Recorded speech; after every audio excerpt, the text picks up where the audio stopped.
उत्तराखंड राज्य स्थापना दिवस शहीद राज्य आंदोलनकारियों को सीएम ने किया नमन। कहा, रजत जयंती में अग्रणी राज्य के रूप में बनाएंगे पहचान। गैरसैंण में 25वें उत्तराखंड राज्य स्थापना दिवस पर देवभूमि रजत उत्सव का आयोजन। सीएम धामी कार्यक्रम में हुए शामिल।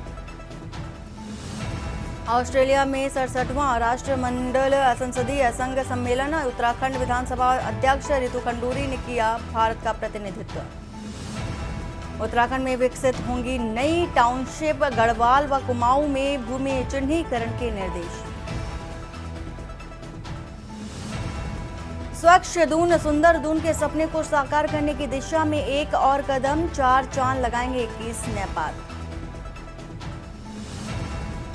उत्तराखंड में मौसम ने बदली करवट। मैदानी इलाकों में धुंध तो पहाड़ों पर बारिश और बर्फबारी के आसार। आप देख रहे हैं के न्यूज, खबरों का सारथी।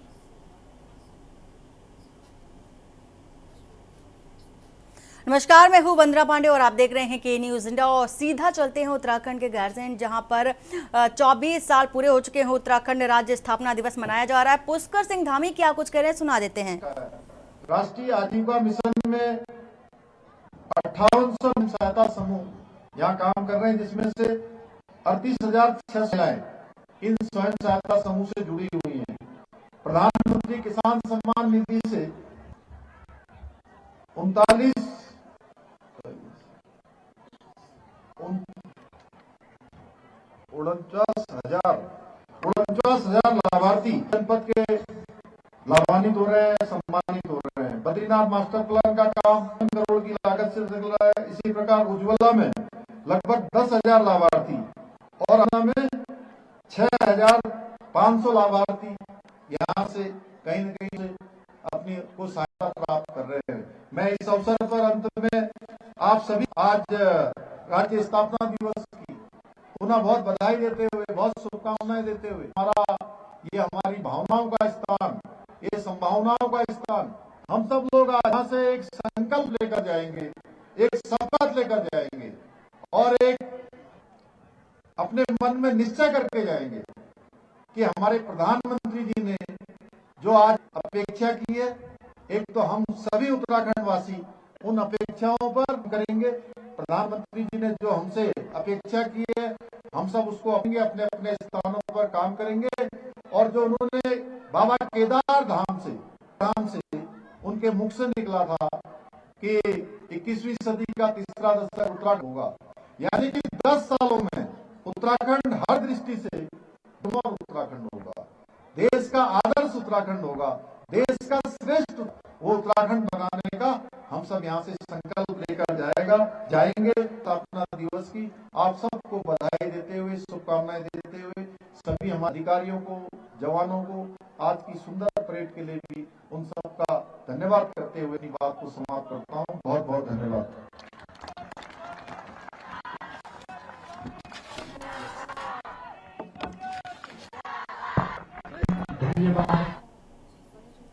तो देहरादून में परेड और कई कार्यक्रमों के साथ उत्तराखंड स्थापना दिवस मनाया गया है। और इस कार्यक्रम में मुख्यमंत्री पुष्कर सिंह धामी और उत्तराखंड के राज्यपाल गुरमीत सिंह मौजूद रहे। इस अवसर पर पीएम मोदी ने उत्तराखंड के रजत जयंती वर्ष में प्रवेश करने पर राज्य के लोगों को शुभकामनाएं भी दी हैं। कार्यक्रम को वर्चुअली संबोधित करते हुए पीएम मोदी ने कहा कि आज से उत्तराखंड का रजत जयंती वर्ष शुरू हो गया है और हम राज्य के उज्जवल भविष्य के लिए अगले 25 वर्षों की यात्रा शुरू करने जा रहे हैं। उन्होंने कहा कि ये यात्रा देश के 25 वर्षों के अमृतकाल के साथ साथ जारी रहेगी। और पीएम ने यह भी कहा कि इस दौरान देश विकसित उत्तराखंड के लिए विकसित उत्तराखंड बनाने के वादे को देखेगा। और मैं कामना करता हूं कि आप सभी विकसित उत्तराखंड के संकल्प को पूरा करने में सफल हों।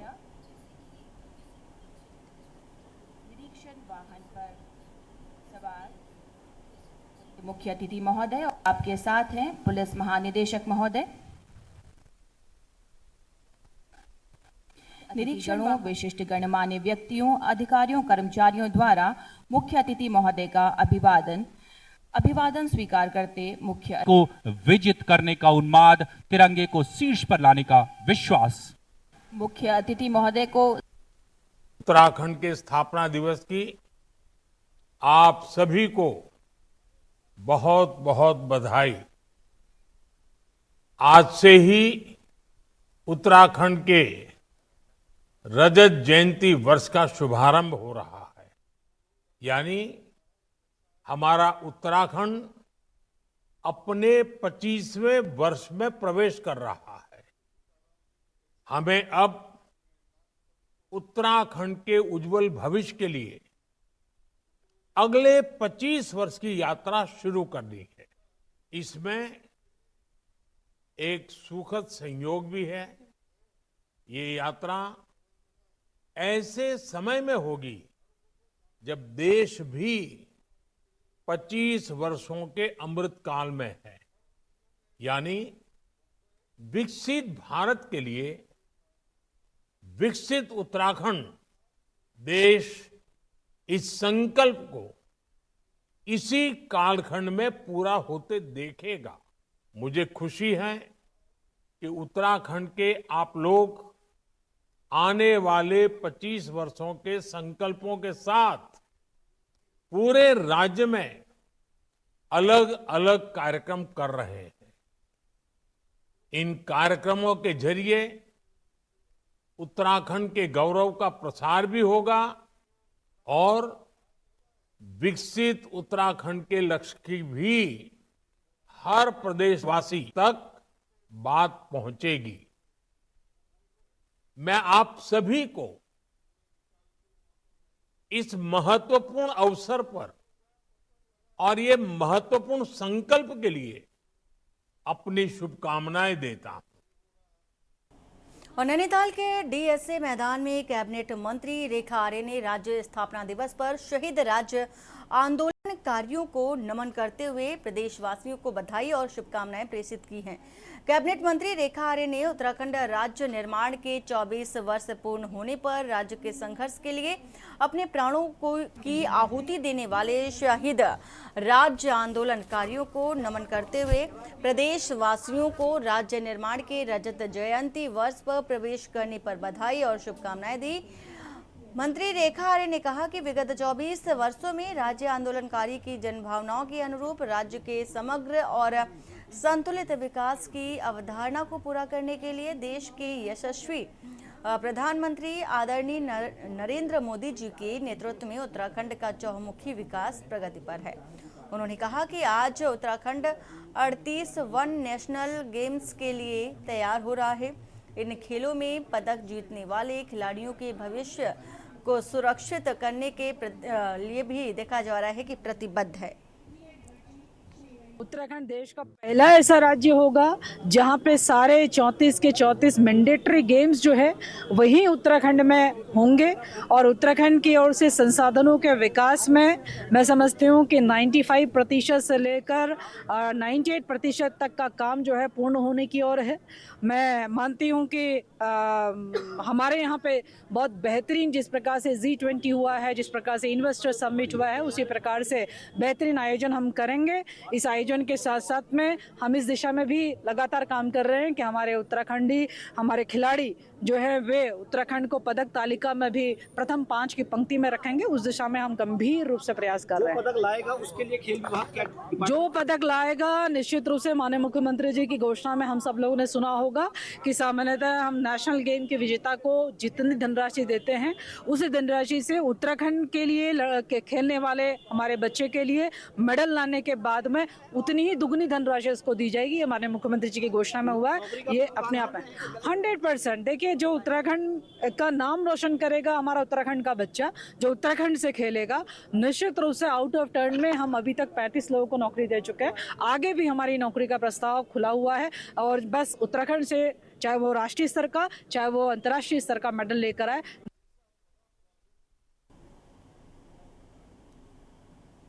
और सीधा चलते हैं पंजाब, जहां पर अरविंद केजरीवाल जनसभा को संबोधित करते नजर आ रहे हैं।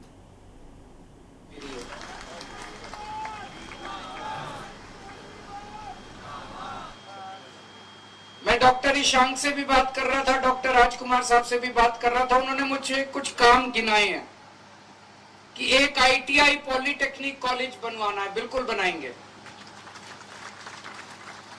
एक बिस्त दोआब नहर यहां से निकलती है, लेकिन यहाँ के किसानों को फायदा नहीं होता। वो यहां से निकल जाती है, यहाँ के किसानों उस पे मोगे रख के और वहां का पानी, उस नहर का पानी आपके यहाँ के किसानों को भी उसका इंतजाम किया जाएगा।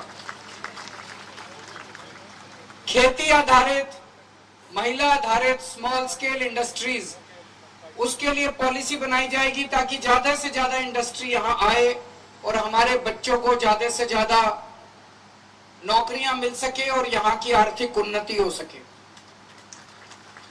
बच्चे नशा पता छोड़ें, खेल कूद में लगे।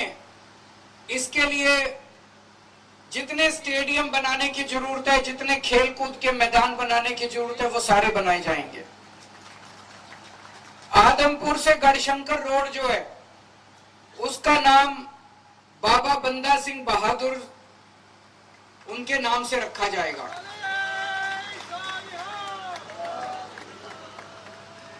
और सभी सड़कें, खासकर जो गुरुधामों को जाने वाली सड़कें हैं, उनको 18 फुट चौड़ी किया जाएगा ताकि लोगों को आने जाने में तकलीफ ना हो। ये तो थोड़ी सी चीजें थी। एक बार आप वोट देके देखो, क्योंकि राज्य सरकार भी हमारी है, MLA भी हमारा होगा, मिलके काम करेंगे, कोई लड़ाई झगड़ा नहीं होगा। दूसरी पार्टी को वोट दे दिया तो वो लड़ेगा तो जरूर अच्छा लड़ेगा, लेकिन काम नहीं होगा, दूसरी पार्टी वाला काम नहीं करा पाएगा। तो सारे काम होंगे। आप डॉक्टर ईशांक का 1 नंबर का बटन है, 20 तारीख को, जैसे अभी मान साहब ने कहा, सुबह सुबह नहा धो के सबसे पहले वोट डाल के आना, उसके बाद आके खाना खाना, और वोट डालने के बाद इतनी भारी संख्या में वोट डालना कि आपको उनको ऐतिहासिक बहुमत से जिताना है। आप लोग इतनी भारी संख्या में आज यहाँ पे आए, इतना प्यार और मोहब्बत और सम्मान दिया, इसके लिए बहुत बहुत शुक्रिया। वाहेगुरु जी का खालसा, वाहेगुरु जी की फतेह। और राहुल गांधी क्या कुछ कह रहे हैं वो भी सुन लेते हैं। जी, सोरेन जी, मंजू देवी जी, हमारे कैंडिडेट्स जलेश्वर महातो जी और अजय दुबे जी, कांग्रेस पार्टी और गठबंधन के हमारे प्यारे कार्यकर्ता भाइयों और बहनों, आप सबका यहां बहुत बहुत स्वागत। आप दूर दूर से आए, हमारी बात सुनने आए, इसके लिए आपको मैं दिल से धन्यवाद करता हूं। जोहार।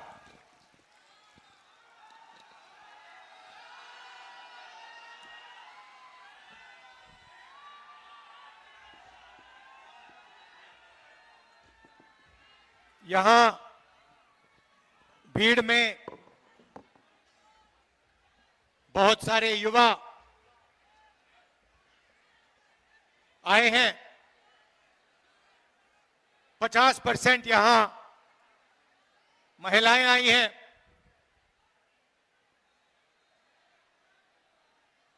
और सच्चाई है कि आज के हिंदुस्तान में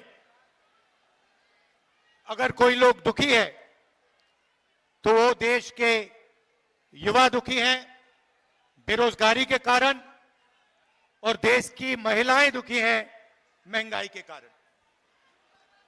बोझ आपको उठाना पड़ता है। मोदी जी बड़े बड़े भाषण करते हैं,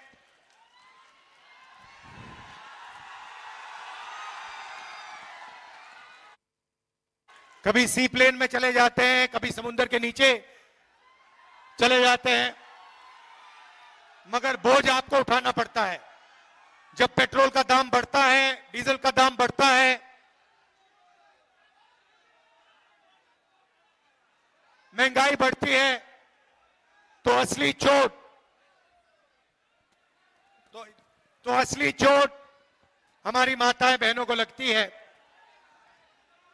उनसे कोई पूछने को नहीं आता, अकेली रहती हैं और रोज उनको चोट लगती है। जब भी वो कुछ खरीदने जाती हैं उनको चोट लगती है। नरेंद्र मोदी जी ने उसमें जीएसटी जोड़ दिया, तो जितना टैक्स आप देते हो, जितना टैक्स हिंदुस्तान के गरीब लोग देते हैं, उतना ही अदानी जी देते हैं। आप शर्ट खरीदते हो, जितना टैक्स आप देते हो उतना गौतम अदानी देता है। ये पूरा टैक्स का जो ढांचा है, हिंदुस्तान के गरीब लोगों से पैसा लेने का तरीका है। सही बात है। आप देखिए, अदानी जी अरबपति है, प्राइवेट हवाई जहाज में 24 घंटा उड़ता है, धारावी की उसको जमीन दी जा रही है, 1 लाख करोड़ रुपए की जमीन उसको दी जा रही है, और जितना टैक्स आप देते हो उतना ही वो देता है। अगर आप और वक्त हो चला एक छोटे से ब्रेक का। ब्रेक के बाद जल्द हाजिर होते हैं। आप देख रहे हैं के न्यूज, खबरों का सारथी। ब्रेक के बाद आपका स्वागत है। उत्तराखंड आज अपना 24वां स्थापना दिवस मना रहा है।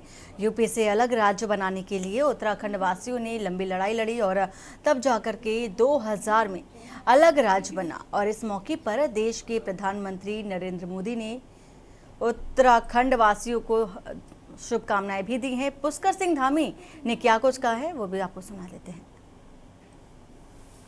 राज्य स्थापना दिवस के इस शुभ अवसर पर आज के इस कार्यक्रम के मुख्य अतिथि हमारे प्रदेश के राज्यपाल सेवानिवृत्त लेफ्टिनेंट जनरल गुरमीत सिंह जी एवं यहाँ पर उपस्थित हमारे सभी महानुभाव, मैं आप सभी का अभिवादन करता हूँ, आप सबको प्रणाम करता हूँ और आप सबकी उपस्थिति को स्वागत करता हूँ, आप सबका अभिनंदन करता हूँ। कार्यक्रम में उपस्थित हमारे दूर दूर से आए हुए सभी भाइयों बहनों, बड़े बुजुर्गों, मेरे नौजवान साथियों, उपस्थित हमारे छात्र छात्राओं, पत्रकार मित्रों एवं छायाकार बंधुओं, मैं सबसे पहले आप सभी को आज राज्य स्थापना दिवस की बहुत बहुत बधाई देता हूं, शुभकामनाएं देता हूं। और अभी विगत दिनों अल्मोड़ा जिले में हुई भीषण बस दुर्घटना में दिवंगत हुए सभी हमारे बीच के भाई बहनों को, बच्चों को, जिन्होंने जो हमारे बीच में अब नहीं रहे, उनको अपनी श्रद्धांजलि अर्पित करता हूं। उत्तराखंड के स्थापना दिवस की आप सभी को बहुत बहुत बधाई। आज से ही उत्तराखंड के रजत जयंती वर्ष का शुभारंभ हो रहा है, यानी हमारा उत्तराखंड अपने 25वें वर्ष में प्रवेश कर रहा है। हमें अब उत्तराखंड के उज्जवल भविष्य के लिए अगले 25 वर्ष की यात्रा शुरू करनी है। इसमें एक सुखद संयोग भी है। ये यात्रा ऐसे समय में होगी जब देश भी 25 वर्षों के अमृत काल में है, यानी विकसित भारत के लिए विकसित उत्तराखंड देश इस संकल्प को इसी कालखंड में पूरा होते देखेगा। मुझे खुशी है कि उत्तराखंड के आप लोग आने वाले 25 वर्षों के संकल्पों के साथ पूरे राज्य में अलग अलग कार्यक्रम कर रहे हैं। इन कार्यक्रमों के जरिए उत्तराखंड के गौरव का प्रसार भी होगा और विकसित उत्तराखंड के लक्ष्य की भी हर प्रदेशवासी तक बात पहुंचेगी। मैं आप सभी को इस महत्वपूर्ण अवसर पर और ये महत्वपूर्ण संकल्प के लिए अपनी शुभकामनाएं देता हूं। अभी 2 दिन पहले ही प्रवासी उत्तराखंड सम्मेलन का भी सफल आयोजन हुआ है। मुझे विश्वास है हमारे प्रवासी उत्तराखंड वासी और सीधा चलते हैं अलीगढ़ के खैर विधानसभा, जहां पर सीएम योगी आदित्यनाथ जनसभा को संबोधित कर रहे हैं। आप देख रहे हैं और आपको अलीगढ़ से ज्यादा उदाहरण क्या मिलेगा कि जिस राजा महेंद्र प्रताप सिंह जी को कांग्रेस की तरह बुला दिया था और राजा महेंद्र प्रताप सिंह जी पर भी एक राज्य विश्वविद्यालय आपको हम लोगों ने समर्पित किया। बहनों और भाइयों, ये राज्य विश्वविद्यालय आने वाले समय में एक उत्कृष्टतम विश्वविद्यालय, इसके लिए भी भारतीय जनता पार्टी के प्रत्याशी जी आवश्यक है। आपने देखा होगा कल माननीय उच्चतम न्यायालय में अलीगढ़ विश्वविद्यालय को अल्पसंख्यक विश्वविद्यालय बनाना चाहिए, अल्पसंख्यक संस्था के रूप में स्थापित करना चाहिए या एक सामान्य संस्था के रूप में ही चाहिए। कल माननीय उच्चतम न्यायालय में इस पर बहस हो रही थी। आप याद करिए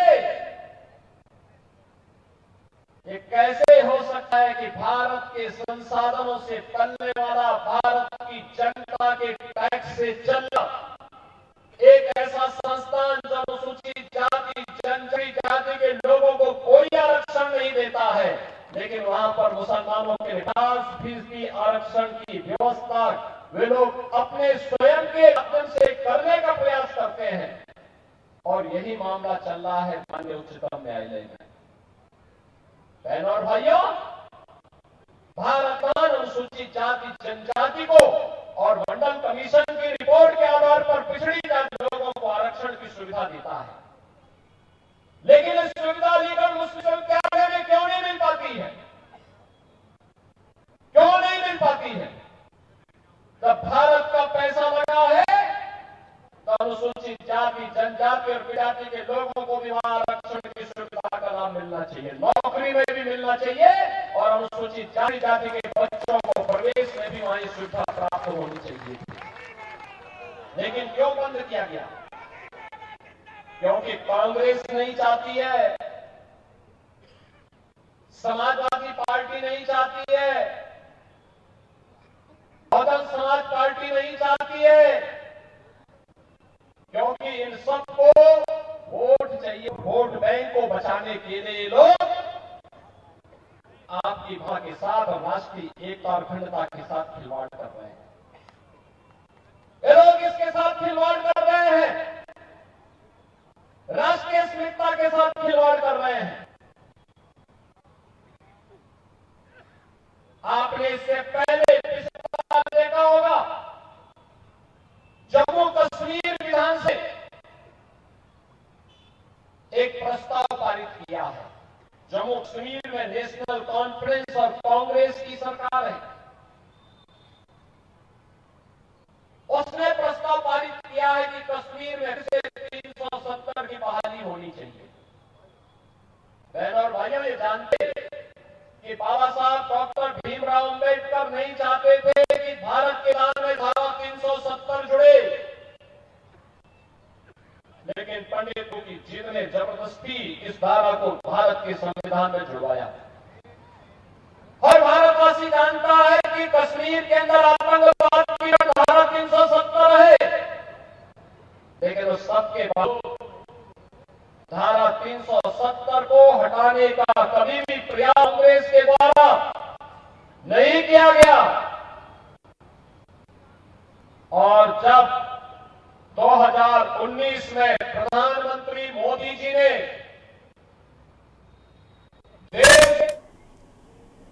और बुलेटिन फिलहाल इतना ही। बाकी की खबरों के लिए बने रहिए आप के न्यूज इंडिया के साथ।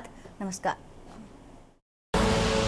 आप देख रहे हैं के न्यूज, खबरों का